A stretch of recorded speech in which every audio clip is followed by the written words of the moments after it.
Hello, welcome back to the podcast. We thought you might be bored of Becky, so it's Emily from Spark today. And I'm joined with Rosie, one of our lovely volunteers, and Dan, who is a very, very regular person at Spark. I'll let them introduce themselves. Hi, I'm Rosie. Hello, I am Daniel. Tell me a fun fact about yourself, Rosie.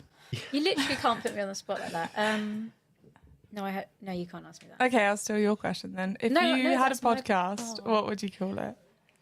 Life through rose-tinted glasses. Nice. I see what you did there. Yeah. That was very very witty, Rose. Well done. Go on then, Dan. What would you call yours? What would I call my podcast? Deep talks with no. That's too. Bit of alliteration though. Yeah, I'm Talks going with Dan. for it, but deep talks is a bit too simple. Deep dive? Deep convos with Daniel. Deep dives with Dan? Yeah, even better. Deep dives with Dan. I'm taking that. I'm Triple taking D. that, Emily. Okay. Okay, so the reason we got Dan on the podcast is that he has quite an interesting story. And he is, well, I'll let him tell a bit more about it, but he is looking to share that story a bit more often, I presume. Is that a right way? I am Yeah. already in the process. So I'm about to start my career in public speaking, and I'm not entirely sure where this is going to take me, but I am involved with a brain injury association. Yeah, Headway want me to spread head injury awareness in young adults, because more young adults today are experiencing head injury through road traffic collisions like myself, injuries through contact sport, so fighting sport, football, basketball. I think I'm also going to be able to, the reason I come to Spark is to learn about young neurodiverse adults and people in general. This is because I've had to, through my brain injury, I've basically been born again.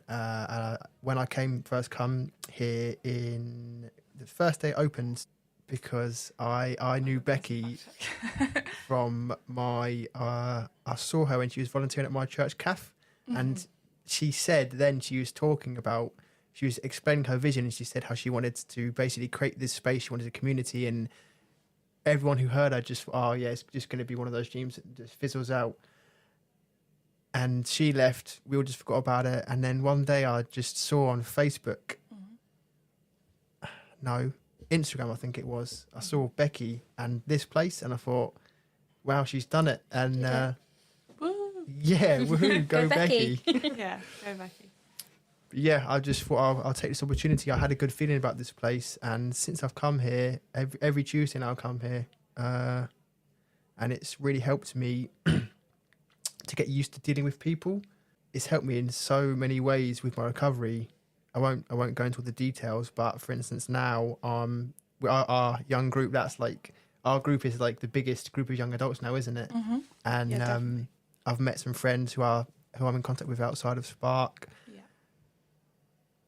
And I'm trying, well, I can say it now, yeah, I'm basically using them as guinea pigs, so to speak, to practice mentoring people. Okay, yeah. And it's actually worked out really well. Like Sam, he wants to become a PT now. I don't know if you've noticed, he's got lean, and he's so toned up, and he's always showing me the progress of his muscles and telling me about his exercises he's doing. Like today, he said, "Oh, Dan, I beat my push-up challenge yesterday. He did 50 push-ups in one go." Wow. And he came from a very, very not a good place. And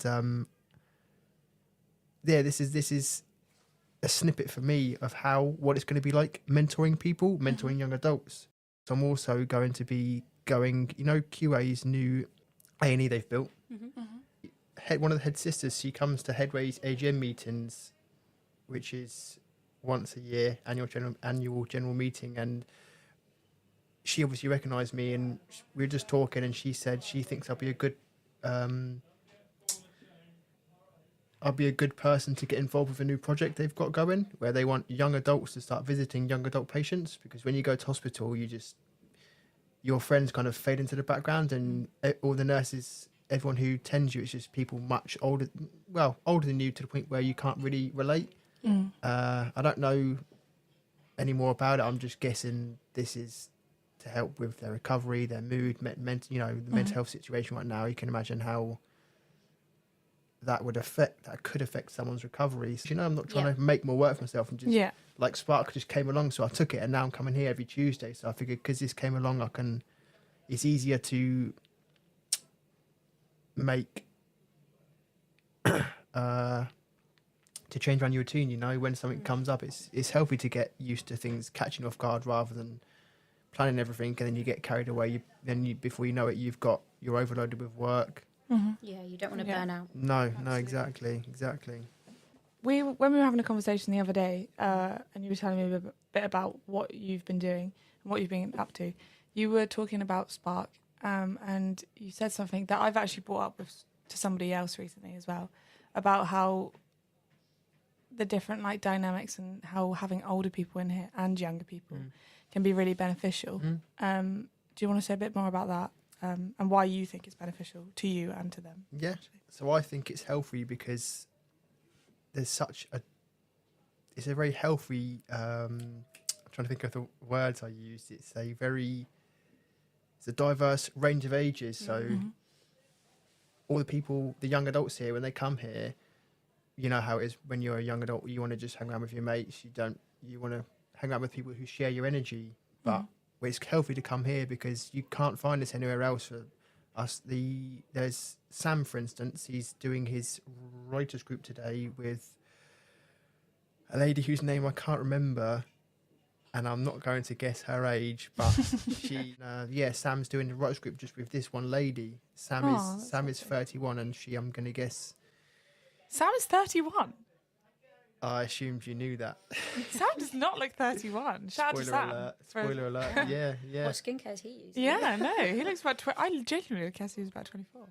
Mad. Anyway, at Spark, it really doesn't matter. No. I feel like I honestly, some of the volunteers, I feel like are genuinely close friends of mine, and they are upwards of 80, and I wouldn't even think about it. And then people come in who are my age, and I do get on with them, but I get on with them in the same respect that I get on with everybody. And I think it's just not even a factor. I like that. Because I guess most people here for the same reason, just to be part of something. So it doesn't really matter what age you are. I find it really refreshing to just have a different perspective, especially being here for the last couple of weeks. It's been a bit of a weird time in my life. It's been nice having the older generation to kind of give some perspective on that. Yeah, and I think also, that everybody has very different opinions nowadays, which is fine. But I think because we're obviously, and we have social media and everything, we hear everybody's opinions all of the time, which is so, nobody used to, that was not the case 20 years ago. And I think it really impacts people. But what is nice is that actually when you're together, it can be really polarising online or whatever, but when you're in day to day and you're sat here and you're drinking a tea and a bit of cake, everybody is just nice to each other. Yeah. There's not really any of that, you realise that none of that actually is part of day-to-day discussion. Yeah, it doesn't. Right now, this conversation about humanity.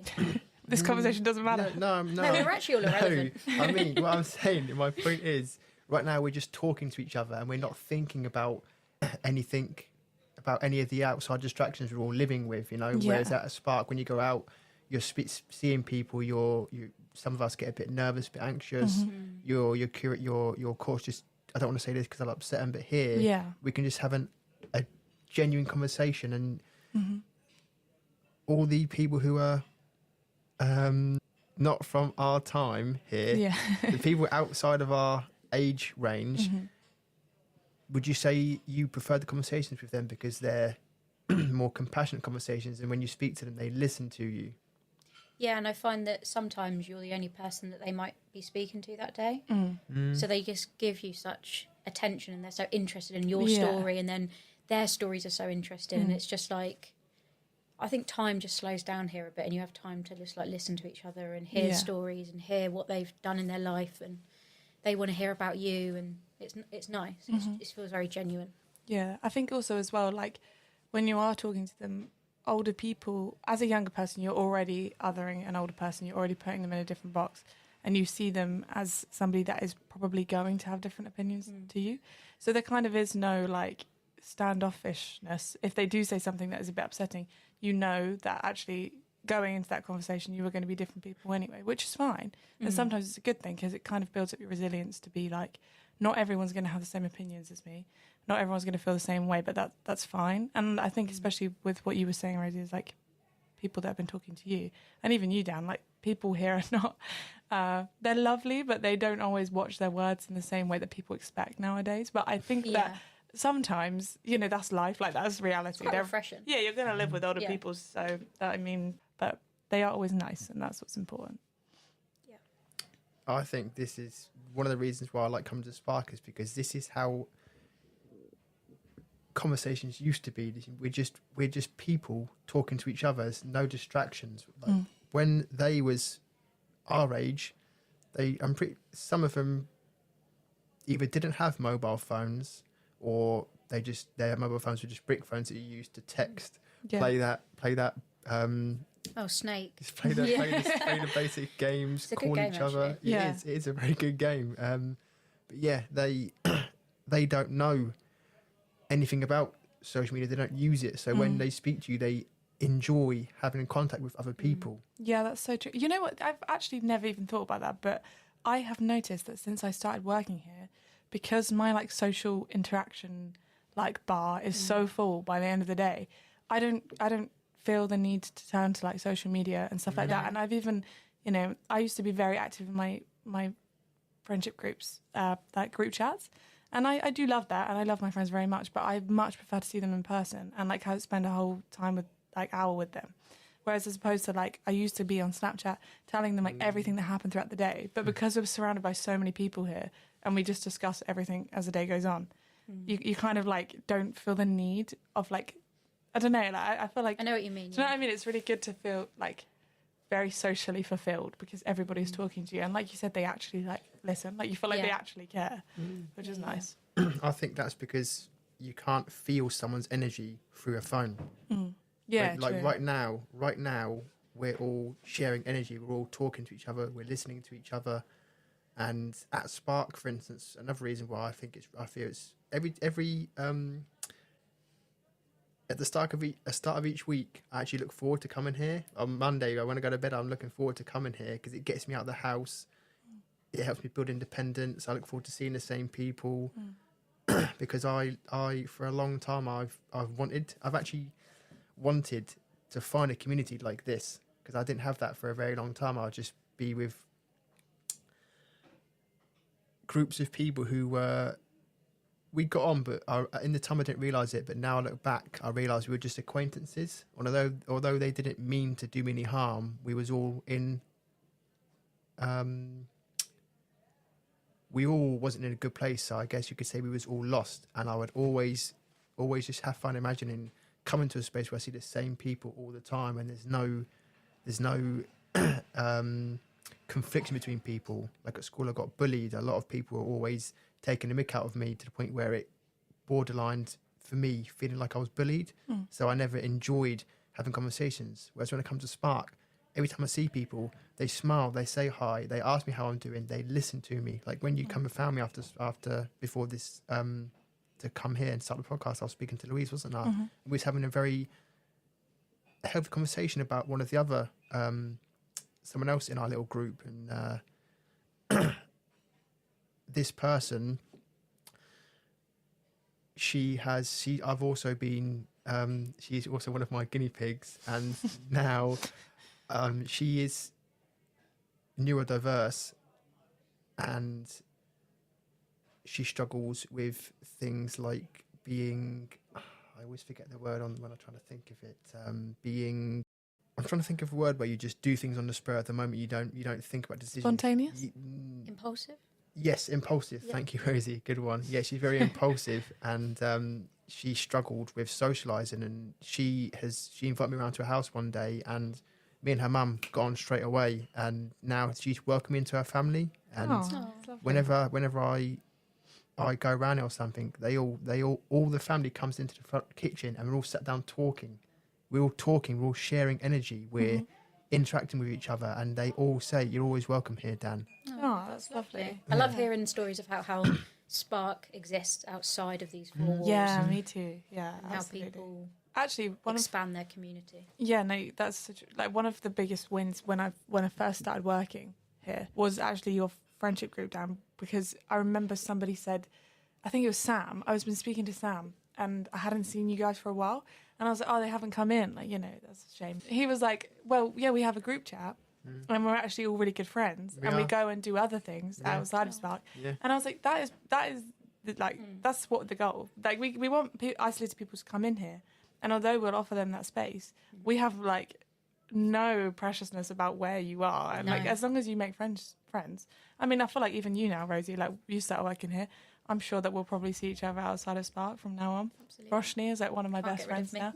Yeah, like it's really nice that Spark exists outside of itself, if that makes sense, especially for your part group. of the community already. Yeah, there's a community here, and Spark is now part of the Portsmouth community because I've heard it time and time again. I've met a couple of people. One girl I remember I met in summer last year. She'd been diagnosed with ME, I think, when I met her about 2 weeks ago, and she got prescribed to come to Spark by her GP, and then I found out that doctors are regularly prescribing people to come here.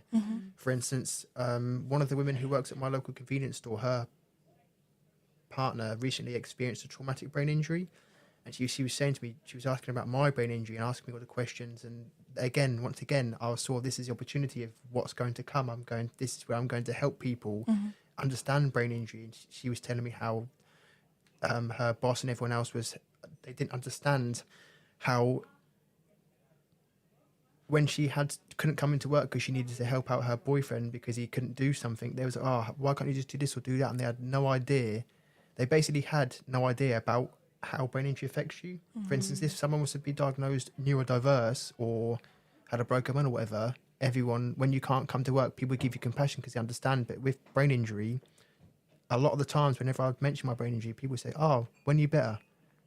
You'll never. No, this is for life. This is for life. I can reach a point where I'm plateaued, so how I'm affected by my brain injury, memory loss, fatigue, etc., that's going to be the ballpark figure for the rest of my life. But this is part of me now. And this woman, she's now, whenever I see her, she's telling me what's happening with her partner. She actually said, have you heard about something called Spark? I said, I go there every Tuesday. No way. Yeah, and she said his OT recommended him to start coming to Spark to help him get used to, because he's after brain injury. When you experience brain injury, the person you were before that person dies, because once you experience a disability, you're living with it. So the Dan you're talking to right now is not the Dan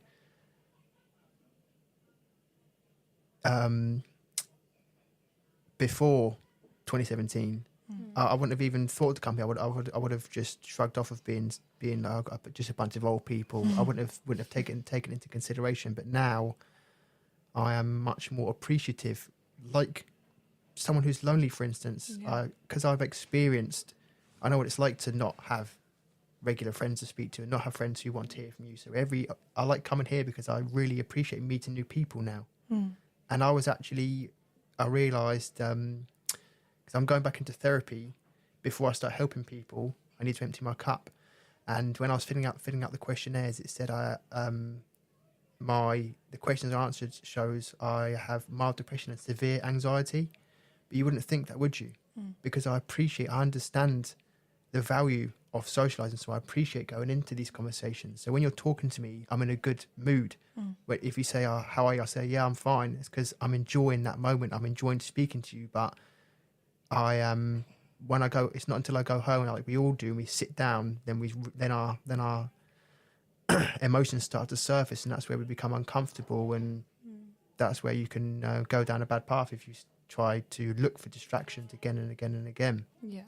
But anyway, back to this guy.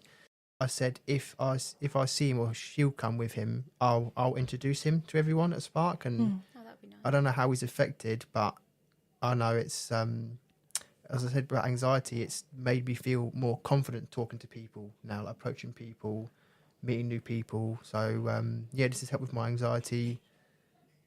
All of the emotions I struggled with, Spark, when I come here, they don't fade away, but they calm down. Yeah, I was going to say that. I feel like, I was going to quote a meme, but I'm not sure if anyone's going to know the relevance. But, you know, on TikTok, when it's like, no, maybe not. The sound, and it's like, and it's just like this sound, and it's like my brain doing certain things, and it talks about calming your brain down. I feel like that's what happens to my brain when I enter Spark. Oh, that's calm. That's really nice to hear, because it's funny, because I think, obviously, when you go outside there, it looks like, honestly, sheer chaos. Oh, it is carnage. Like, not every every day. day. Like 5 toasties, and you've written the ticket wrong, and people want scone with cream and jam and hot chocolate with all the trimmings. Yeah. But that's nice. It's like nice chaos almost. But then it's a distraction from what you are outside of Spark. Yeah. It's a healthy distraction. Yes. Rather than alcohol, whatever. They're unhealthy distractions. Yeah. This is a good... Maybe when you said about the tune, maybe you feel those emotions that you feel when you listen to that music, because when you come here and you're hearing people talking, you're in that environment, you're you can feel the presence of other people. That makes you happy, because we're social creatures. The reason why a doctor, for example, or whenever you're feeling down and they say go for a walk, I've looked into this, and it's because even if you're just walking down the street on your own around other human beings, it triggers happy hormones. So right now we're all triggering happy hormones. This is just simply speaking to someone, other people regularly, the same people. This is why I look forward to seeing you, because I know you now, and it's linked to that emotion. There's so many health benefits that comes from just talking to people, and this is what Spark is teaching everyone in Portsmouth. People always say there needs to be more places like this. Yeah. No, that's lovely. I think, but that's kind of the aim as well. Like, that's really nice to hear from you guys, because that is what we try to do. And sometimes I think as well, for me, like you said, I kind of would have... I mean, I do really appreciate the people here, and I think I would have liked it, but obviously I would have had a job and stuff like that. I work here. But if I didn't work here, I would have to work somewhere else, and I wouldn't be able to access Spark. And I think if you're not a type of person that needs Spark, you could very easily dismiss it. Yeah. And I think that's what you were saying earlier is so important, about the fact that... I was actually saying this to somebody else the other day. I kind of count myself to be in a privileged position to the fact that I wouldn't necessarily need Spark, because I have a lot of friends and I am very happy. I'm not on paper somebody that would need Spark. Yeah. However, when I come in here, I definitely do feel the benefits, and sometimes I get so wrapped up in the work side of things, in the admin. It's hard to feel or hard to know if we are hitting, and doing what we want to be doing. But from the feedback, it sounds like we definitely are, which makes me very happy. I think it's important as well that you never know when you would be in that position. Yes, exactly. I was going to, So although, right now we might never need Spark right now, we don't know in 10 years or 5 years. Absolutely. Or you're only one accident away from something life-changing. Well, I still remember, I'll never remember the accident or about roughly the 6 months before that. It's because this is your brain.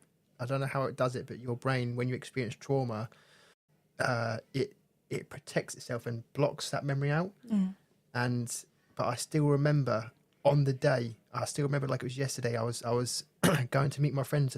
I remember Kosh McDonald's. I was going to meet them for a drink before I would go to. We was going to meet my uncle and auntie, my dad's brother, at Old Portsmouth, like we always did. And they was, come on, come down for a bit. And I was doing too much then, so I didn't like being on my own. I always had to be around people. So and I remember Mum said to me, "Don't go. I've got a bad feeling. Don't go. Please don't go." And I was I didn't listen to her. No, it's all right. It's only an hour or something. I'm just going for a coffee. I'll go there and meet you there. And I went, and I ended up crashing. And it's in that split second moment, everything's changed. And now I'm here, just through that one split second decision. Everything changes. Life will never be the same for me now. And this can happen to anyone in a countless number of ways. Your life can change forever, physically, mentally, just through a split second decision of your own or someone else's. Yeah. How many times do you hear about someone who's been hit by a car, someone who has had this accident or that accident because someone else made a mistake which resulted in another person being hurt? Yeah. Do you feel like you live your life differently because you know, I don't know how to describe it, but Because I'm more aware. yeah, like you know how quickly things can Yeah. change. Do you feel like that's impacted your life since then? Yeah, in negative and positive ways. Mm-hmm. For instance, every time I cross the road, I always stop and look left, look right, to the point where I actually turn right and wait for my vision to focus. Yeah. Then I look left. And still, being when I used to ride motorbikes, every time, even in Tesco or a busy environment, every time I go to step right or left, I'll shoulder check. That's just instilled in me now. Yeah. And I'm always mindful, because recently my friend had he got hit by a car on an e-scooter, and the first thing I said to him when we sat down, and he told me, because he broke his thumb and he's had to have it rebuilt because he got hit by a car. And I said to him, when he told him what happened, I was like, was you wearing a helmet? And he said, oh no, they didn't give me one. I said, doesn't matter, you could have gone and bought one. And this is a message I'm very big on spreading, which is freedom of choice. Because the reason I'm here now is because I made the decision. Mum told me not to go. Again and again and again, there was opportunities for me to turn away and not go down that path that led me here. But even after that happened, I've made the decision to look after myself, and it's brought me to this place now. I'm in a healthy place. I'm about to help people. I mean, how many times do you hear of someone, for instance, say someone is in a relationship, and say, for instance, your boyfriend, Emily, cheated on you, so you start drinking. Oh, it's your fault I'm drinking. Hang on a minute. So your boyfriend forced you to drink alcohol? No. So Yeah, you have who to take made you do that? Yeah. You. We don't realise that a lot people are unaware that everything that happens to us is often through our own decisions, be it through our thoughts or our actions, that's brought us to this position. That is very, very difficult, but I want to teach people what I know about making your own decision, because regardless of anything else I've just talked about, it doesn't change the fact that your decisions are controlled by you. Yeah. Motivation. I think that is true, because even if there's no fault there, and you know, like what happened to you, that's not your fault because you made that choice, but that is life. Do you know what I mean? The way that it goes, it's not your fault, but it is your choice and it is your responsibility. Like with the drinking thing that you were saying, you know, there are very valid reasons, and then people go through a lot of stuff, and it can be really difficult to deal with, but it is how you deal with that, and that's not, again, your fault, but it is your choice. Well, your recovery, like, you know, this traumatic event happened to you, you could have chosen a different path. You could have chosen to give up or to I almost not. did. Yeah. Numerous times. What made you not? Can you remember? I can. I shortly after, in the early stages of my recovery, I was often you experience, after traumatic brain injury especially, you can experience anxiety and depression. And where I experienced that before my brain injury, I'm pretty sure those emotions are exaggerated for me now. But in general, for anyone, even if you're a healthy person, those emotions are exaggerated for. So for me, it's like a double whammy. But I realised I'm in control of my own decisions, and I know if I was to go down a bad path of something like suicide or self-harm, for instance, I chose not to do that because I didn't want to put my mum through that. Because when I had my crash, my dad was diagnosed with dementia in, I want to say 2015. So when I had my accident, I'm the only child. So my mum had to look after me. Yeah. She has MS as well. Wow. So she was having to come home, deal with her own issues, deal with dad who had dementia, come to see me at first in Southampton intensive care unit. We have no transport either. So I can't even remember how she managed to do that, but she was making sure to come and see me every day when I was in a coma, and all through my journey through hospital, every day mum was there. And we're very close, and now we was close anyway, but now this has brought us even closer together. And I thought, when I was about to go into a bad path, whenever I'm thinking of making a bad decision, she always comes into my mind, and I think, no, I'm not doing this to her again. I put her through all of that, and she, regardless of how I feel in any moment, I put her before my own decisions, like she did to me. Yeah, that's lovely. She sounds amazing. Yeah, she does. She is. She has been wanting to come down here, but she just hasn't been in the right place. So I've not pushed her to do it, but maybe one day. She will one day. She She'll will. get here. Spark's not going anywhere. No, so she knows that.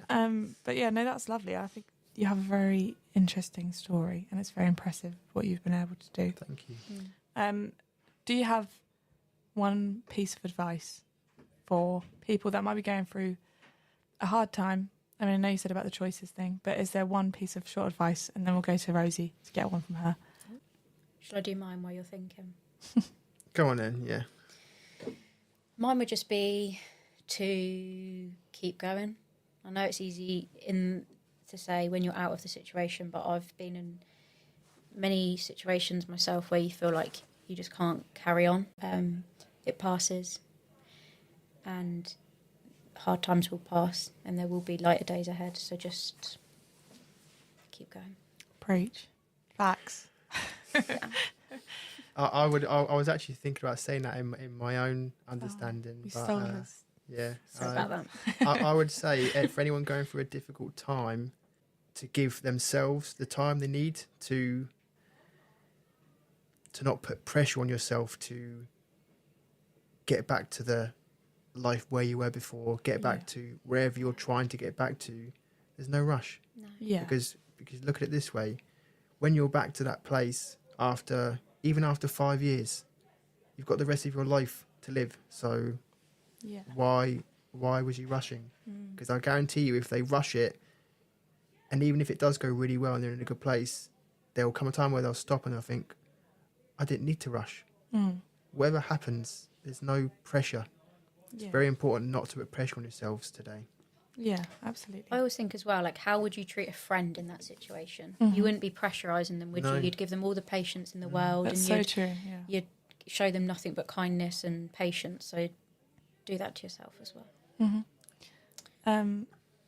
What's your piece of advice? I think my piece of advice, I don't know if I've really qualified to give advice, but if I was going to give a piece of advice to people going through a tough time, I would say that there are people that care about you, and even if you think that there aren't people that care about you, there are. I care about you, Rosie cares about you, Dan cares about you, someone cares about you. I can guarantee it. And maybe tell someone, and even if they don't give you the direction that you need, tell someone else, because someone out there will care and someone will help you. And yeah, people care. So keep going, people care, and don't rush yourselves. So I think we'll wrap it up. So thank you guys for coming on, and thank you, Dan, for telling us your story. Thank you for inviting me here. Thank you for having me. No worries. Should we go get tea toasty then? Yeah. And a bit of cake. Another bit. 400th bit of cake today. Okay, right. Bye. Bye. Say bye, Dan. Oh, bye-bye. Bye. Bye-bye.